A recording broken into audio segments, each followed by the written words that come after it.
It is important to note that the cooling of the EU credit market is a sign of effective transmission of monetary policy normalization, rather than a sign of weakness of the EU banking sector. Thanks to reforms implemented since the global financial crisis, indeed EU banks have solid capital position, robust asset quality, and sufficient liquidity buffers. So in the first quarter of this year, GDP grew by 0.3% in the EU, which is slightly above the projection of our previous forecast. Information available at this stage for only a few countries points to subdued consumption growth and robust investment growth, despite the tightening of financing conditions that I just mentioned. Net exports contributed to growth thanks to the improvement in terms of trade and a strong tourism performance. For the second quarter, survey indicators suggest continued expansions, with services clearly outperforming the manufacturing sector. In particular, the energy-intensive manufacturing sectors are still reeling from the energy shock of last year. Consumer confidence has continued also its recovery from last autumn's historic low. Overall, growth this year in our forecast is set to reach 1% in the EU and 1.1% in the euro area. So no recession, but subdued growth. Following the weakness in the past 2 quarters, private consumption is set to increase moderately this year as inflation keeps eroding households' purchasing power. Housing investment, which is, of course, particularly sensitive to interest rates, is expected to contract. By contrast, business investment is projected to still increase, though at a slower pace than last year, helped by corporates' overall healthy balance sheet position and the rollout of the RRF. Net exports are expected to contribute positively to GDP, but only moderately. Weaker demand from key trading partners and a stronger euro weigh on exports. Furthermore, the rebound in economic activity expected in China is set to benefit primarily the domestic sectors, services in particular, with limited positive spillover to the EU. In 2024, growth is expected to gain strength. Moderating inflation, continued employment expansion, and strong wage growth are projected to boost households' real disposable incomes, leading to a rebound on private consumption. Investment is expected to be supported by the RRF, despite the delayed impact of monetary policies tightening. Stronger import growth, in line with strengthening domestic demands, lowers the contribution of external demand to growth. Overall, annual GDP growth is projected for 2024 at 1.7% in the EU and 1.6% in the euro area. Almost all EU economies are expected to continue growing in 2023, then experience a pickup in activity in 2024. A few words, as usual, on the main EU economies. In Germany, the economy is progressively recovering after the energy price shock of last year. A rebound in industrial production and construction took place in the first quarter, but domestic demand remains sluggish. GDP is forecast to grow by a subdued 0.2% in 2023, led by net exports, before accelerating to 1.4% growth next year, led by investment and especially consumption. In France, growth is projected at 0.7%. Investment is set to slow down on the back of tighter financial conditions, while consumption is expected to remain sluggish this year. The economy will gain momentum in 2024, reaching 1.4% growth thanks mainly to higher consumption. In Italy, real GDP growth is forecast at 1.2% in 23. Economic activity remains supported by investments, while net exports contribute positively to growth. GDP is expected to expand at a similar rate next year by 1.1% thanks to a recovery in consumption, while the contribution from investments and external demand slows down. In Spain, economic activity, which is still recovering from the pandemic slump, is expected to decelerate this year, as in all the other EU countries, but the rate of expansion of 1.9 in 23 remains well above the EU average, thanks to the implementation of the RRF and a very strong labour market. The country's economy is set to expand further by 2% in 24, driven by consumption and investment. In Poland, growth is expected to slow markedly this year, and elevated inflation, tightened financing conditions, and low consumer and business confidence take their toll on domestic demand. Economic activity should recover next year as inflationary pressure gradually subsides and financing conditions improve. Overall, real GDP growth is forecast to slow to 0.7% this year before rebounding to 2.7% in 24. Lastly, I mentioned earlier that this forecast for the first time covers also the new candidate countries. Let me mention Ukraine. For Ukraine, this section gives an idea of the immense shock caused to the economy by the war, but also of the tremendous resilience it has shown.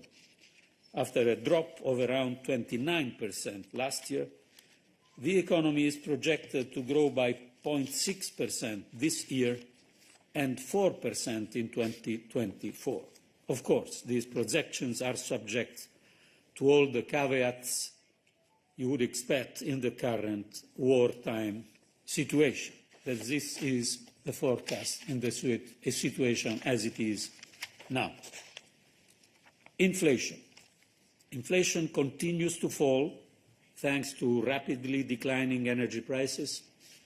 The euro area headline inflation fell to an average of 8% in the first quarter of 23, down from 10% in the final quarter of last year.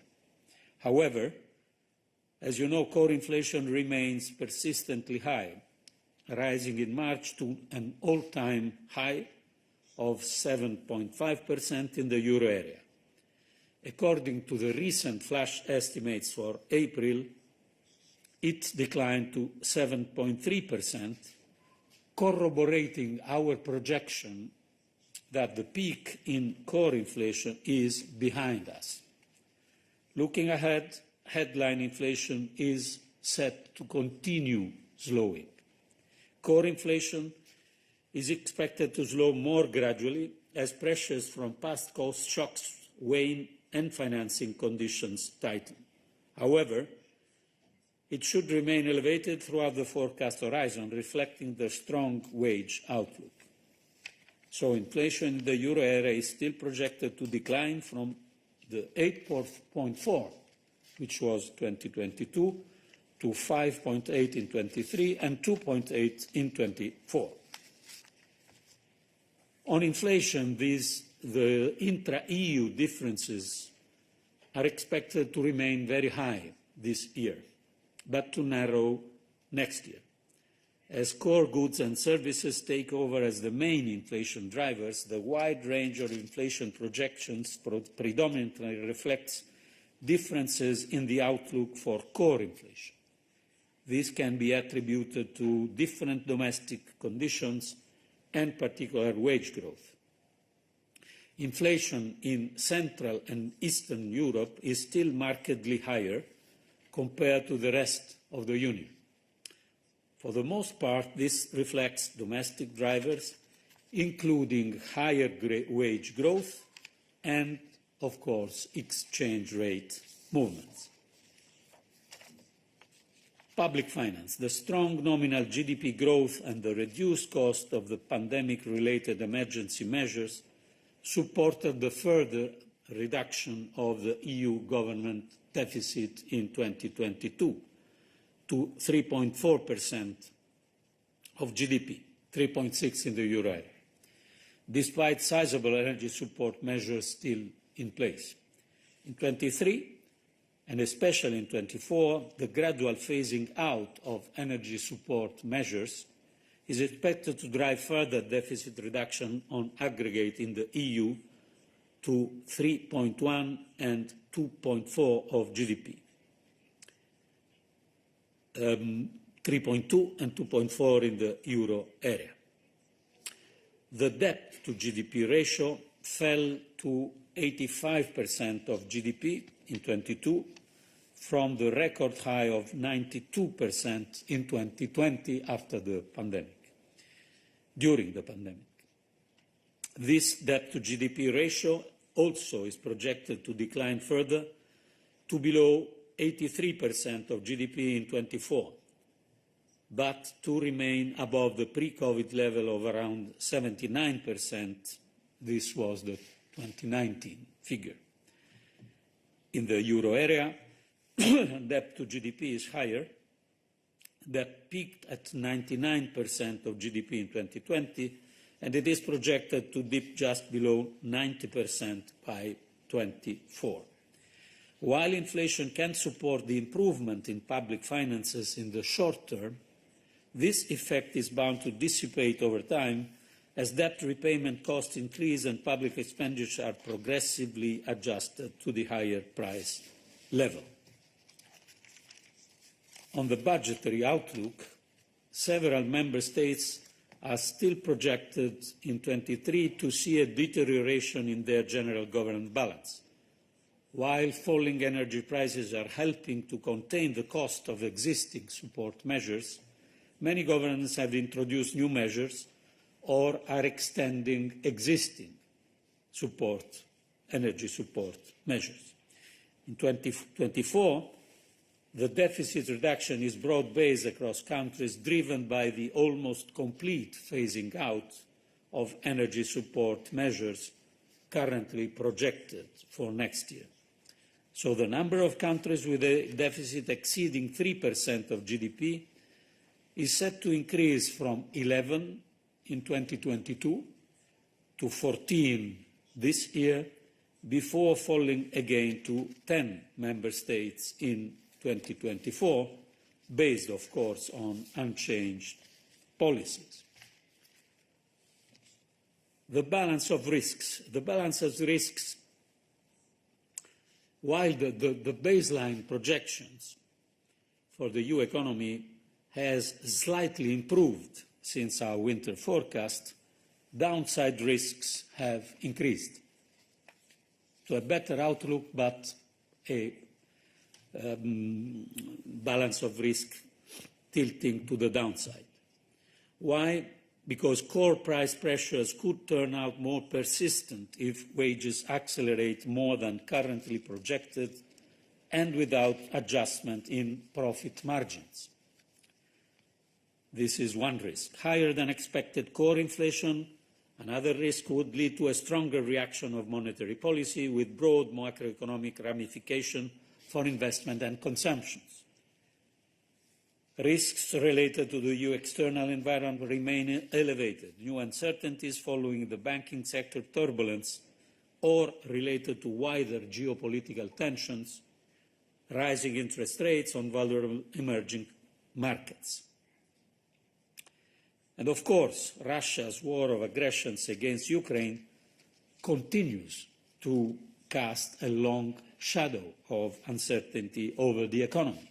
This is not only a human and geopolitical problem, it is also and broadly an economic big risk. On the positive side of the balance, more benign developments in energy prices or a faster transmission of wholesale energy prices declines to consumers would lead to a faster decline in headline inflation, with positive spillover on domestic demands. In conclusion, let me highlight a few takeaways from today's spring forecast. First, I think we should be proud of the fact that the European economy is showing such remarkable resilience. This is no small achievement, given the nature and the magnitude of the shocks experienced. Management of the energy crisis, coordination of fiscal policies, and impact of the RRF. All of these have contributed to a much better than expected scenario. If we look back to what we were expecting last autumn, the scenario is much better. Second, this is no reason for complacency, as we always say. Inflation remains high. This means we must ensure that fiscal policy is consistent with our policy priorities. And in the same vein, it is important to maintain the momentum for growth in the implementation of the recovery and resilience plans.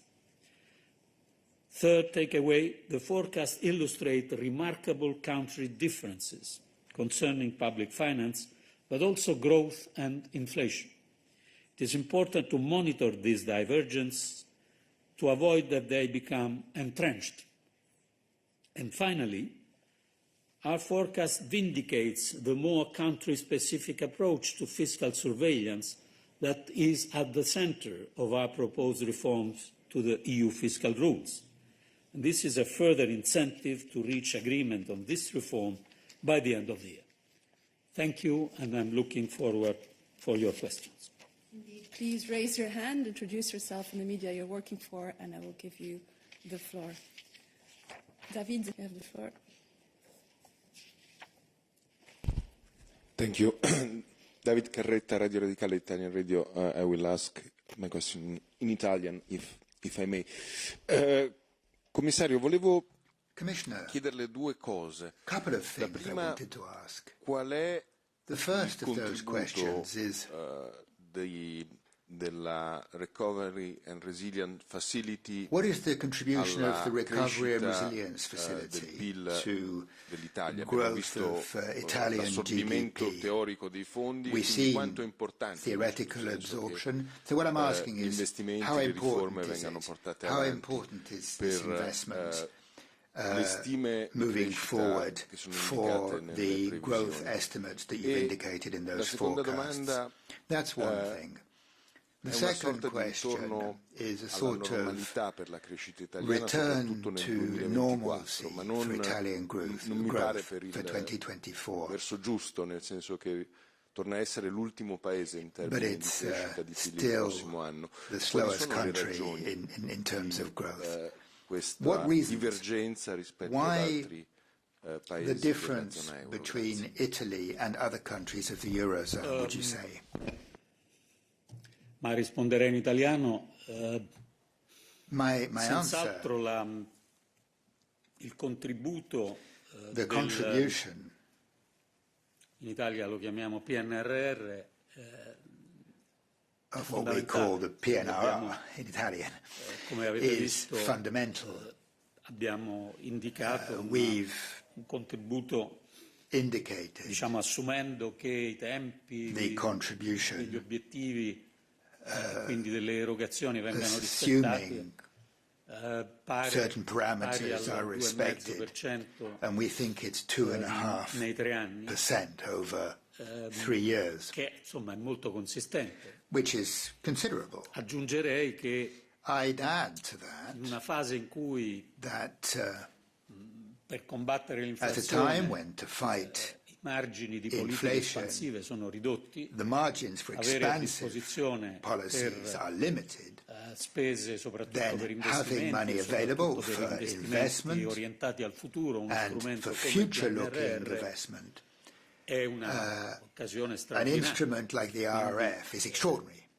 l'Italia, come gli altri an paesi, extraordinary contribution, deve fare ogni and sforzo Italy per must make raggiungere. every possible effort to Quanto use alle it properly. prospettive di crescita, Now, as to the growth possiamo vedere forecasts, il lato positivo o there's il a lato positive side negativo. or a negative side. You can look at it Lei, either Carretta, si è way. concentrato su You, quello negativo, David io Carretta, you segnalo anche focused quello on the positivo, negative side, nel but senso I che pushed credo the che per positive l'Italia sia side. interessante I think it's interesting to che look at both, nell'anno in corso and I think it's interesting noi that proiettiamo per we're l'Italia una forecasting crescita for più Italy alta tra le tre strong maggiori growth, economie europee. the biggest of the three major Credo che European questo non economies, avvenisse da in a sense. molto tempo. And that's not happened for quite a while, as you L'Italia ha know. avuto una crescita negli Italy ultimi 2 o has 3 anni seen growth over the last 2 or 3 pari al years, 12%, which was molto significativa, 12%.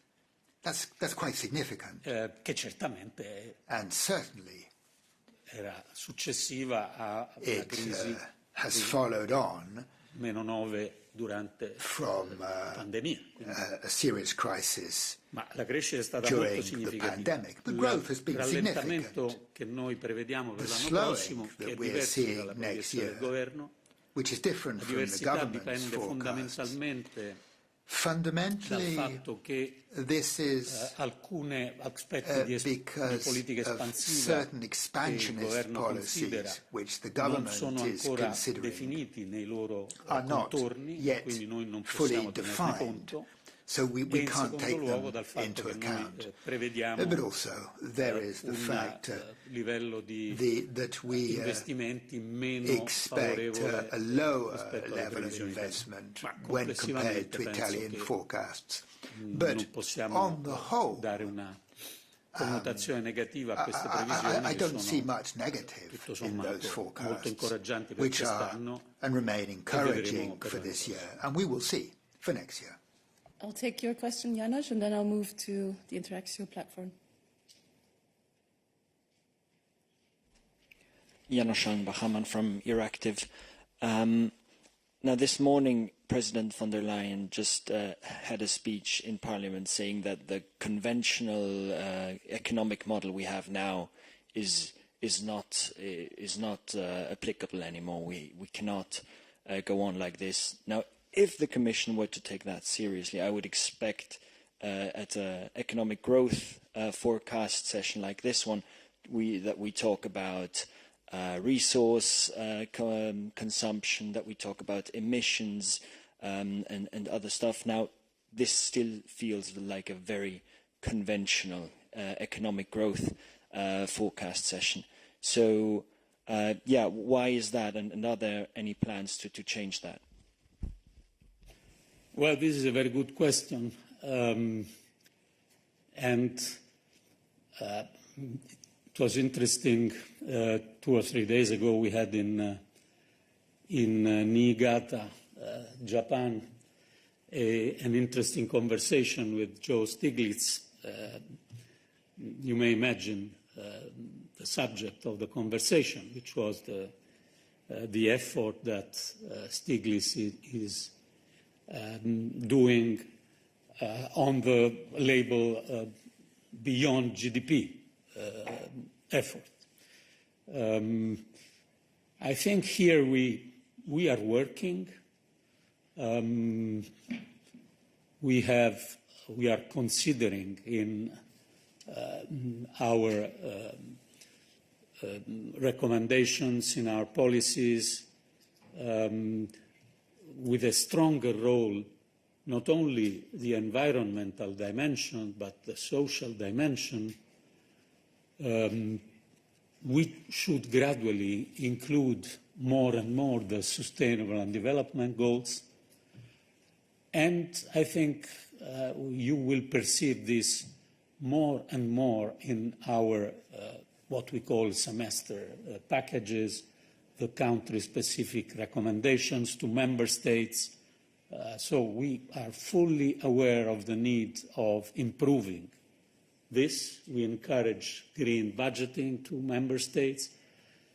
But then you are right, at the end of the day, at the end of the story, when we look to the IMF, the OECD, European Union forecasting and outlook, most of the attention is on the internationally recognized indicators that we presented this morning. So this is a work in progress. I think we have to improve it. This doesn't mean that GDP will disappear, but this means that in our fiscal policies and recommendations we should more and more, and we will do, and we are doing it, include the different dimension of economic well-being. Now I'll give the floor to Maria Psara. Maria is joining us via the Interaxio platform. Good morning. Thank you for the floor. Maria Psara with the FC newspaper Greece. I have 1.5 questions on Greece. The outlook for Greece is generally positive, Commissioner, but the economic activity will slow down in 2023 and further moderate in 2024. Is that a concern for the Greek economy? And the half question, is investment grade likely this year? Thank you. Well, we honestly, everything can always be better for everyone. But in the case of Greece, it is clear that we revised substantially upwards our forecast. I've seen an important newspapers in these days stressing the good performance of the Greek economy. So overall, I think that the results are very, very positive. We have a 2.4 projection for growth this year, which is the double of the euro area average. And of course, we will see the evolution next year, but it's difficult for me to underscore negative elements, because we have a lot of positive elements. But of course, no complacency, closely monitor, blah, blah, blah. Now I'll pass the floor to Anna Matos, who's joining us online. Anna, you have the floor. Hi, can you hear me? Yes, we can hear you. You cannot see me, right? No. No. Okay, and I'll do my question anyway. I thank you so much for the floor. Commissioner, I have a couple of questions on Portugal. I wonder how concerned is the European Commission about the housing market in Portugal, in its influence on the financial stability, and how does the European Commission monitor the performance of the Recovery and Resilience Plan, given that some delays in the implementation have been known? And I wonder also, if I may, if Portugal already submitted rescheduling of its plan of RRF. Thank you so much. Well, thank you. Overall, we see a positive forecast for Portugal, as you have seen, and growth is again 2.4, which is again double than the EU average for this year. So we can't describe this as negative. Interesting to note also that the budget balance of GDP, despite a certain number of significant energy-related measures that had a substantial impact on the budget, but overall the budgetary balance is well better than other member states. I reminded before that we will have this year more or less 14 member states in our forecast over the famous 3%, and this is not the case for Portugal. So we are cooperating with the Portuguese authority on RRF. I don't see, we have technical delays in the implementation with many countries, but I don't see specific problems, both for debt sustainability and for the implementation of the RRF. Just to answer your last question, Portugal has not submitted a revised plan just yet. Then pass the floor to here.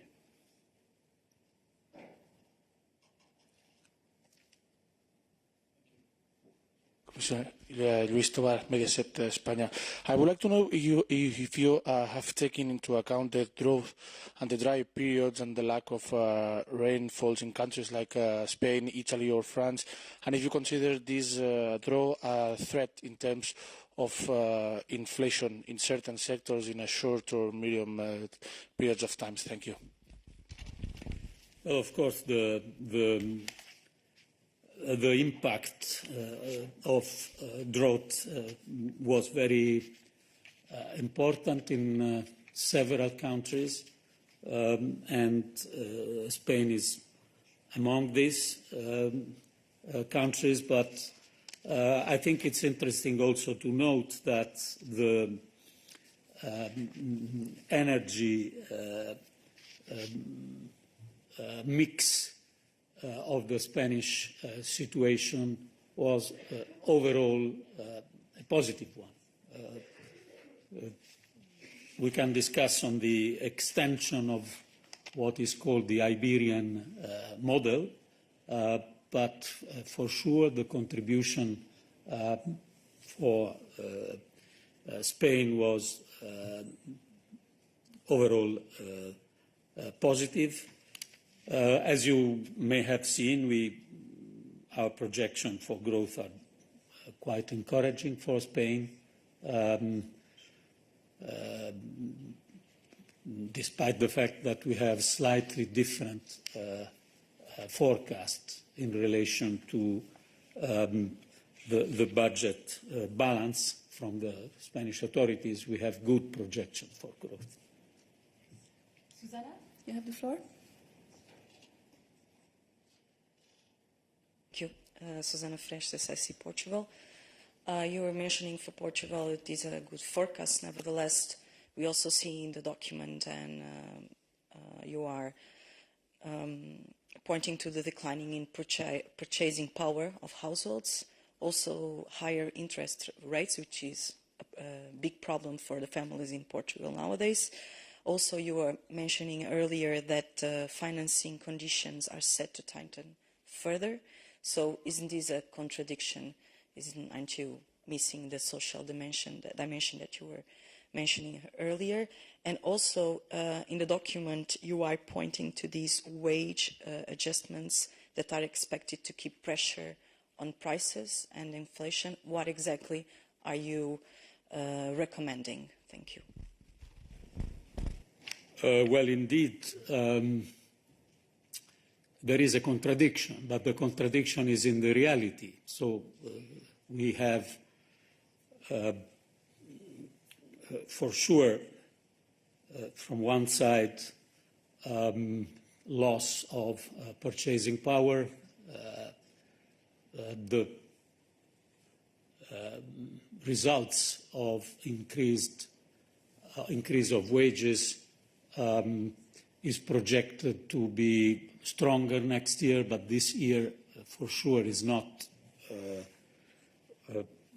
in itself keeping the purchasing power in relation to inflation.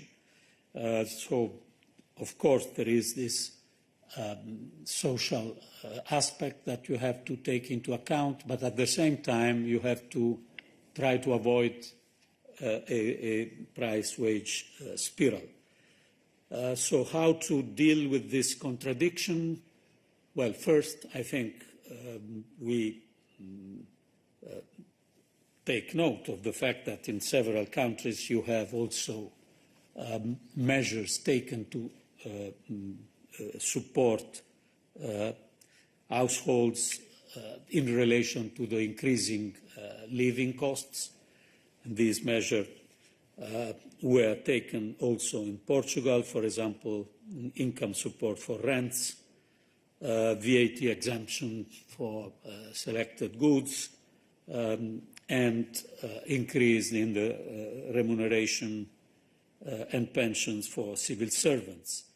So we take note of these kind of measures. They have to, we have also to consider the fact that